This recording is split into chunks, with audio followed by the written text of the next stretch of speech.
we are doing, as Dr. Chi suggested, is to look at the people, to put the people at the center of policy making. And I think with population policy, we have to approach the problem, if you like, from a meta policy point of view. What do I mean by this? You have transportation policy, education policy. Population, on the other hand, relates to the community of people.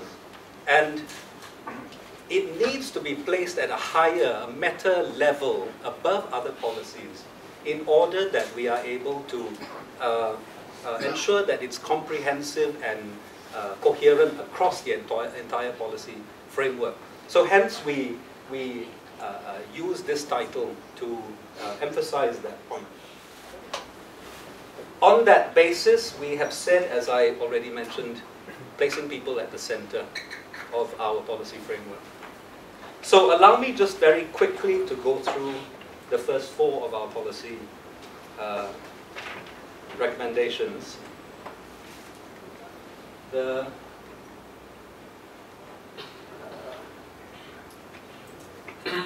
we are. Policies to retain Singaporean talent.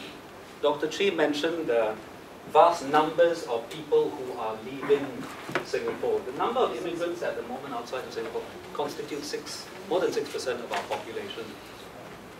And this is in the context of a society and a community that has placed community building very much at the center of policy.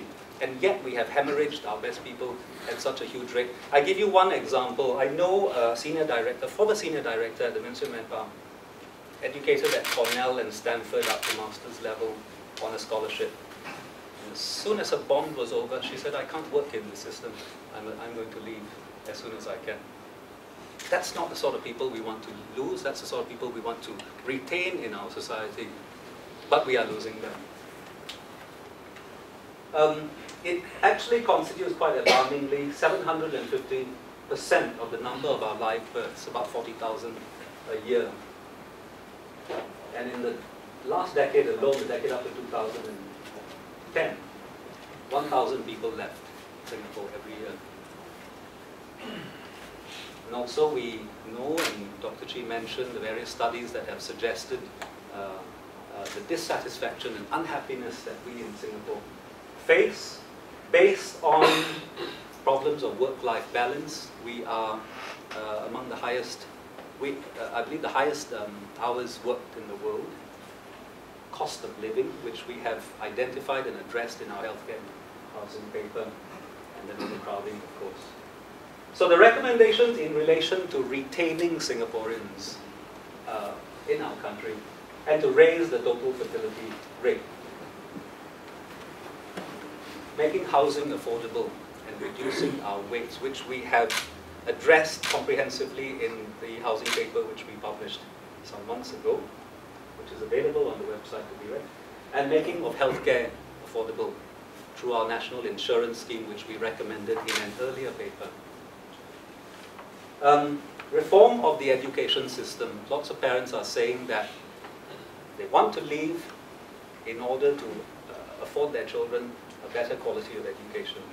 There was an article in today's papers which said that employers are continuing to prefer foreign graduates over Singaporean graduates, because while we are good with the rote learning or the data learning, we are not so good with the resilience, the independence, the street smartness, and the ability to think your way out of problems. Not so good at that.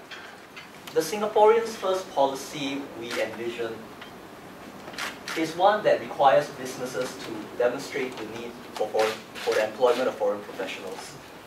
This is in response to many complaints that our local professionals have, that they are being bypassed on the basis of the unfair wage advantage that foreign professionals have.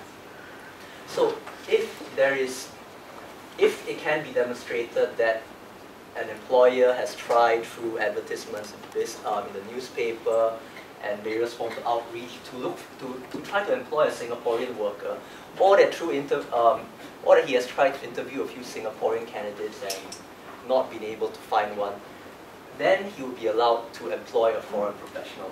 However, businesses will have to hire from a pool of foreign professionals who have passed a rigorous assessment. This is the talent track scheme which Vincent has previously alluded to. But I'm actually outlining this briefly. I'll get into the talent track scheme in due course. So, subsequently, should the need for retrenchment actually arise, non-locals should be retrenched first, given similar work performance. This is only fair. We have to take care of our people.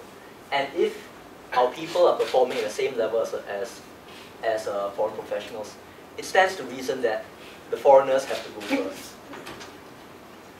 And we would ensure that Singaporeans do not face unfair competition.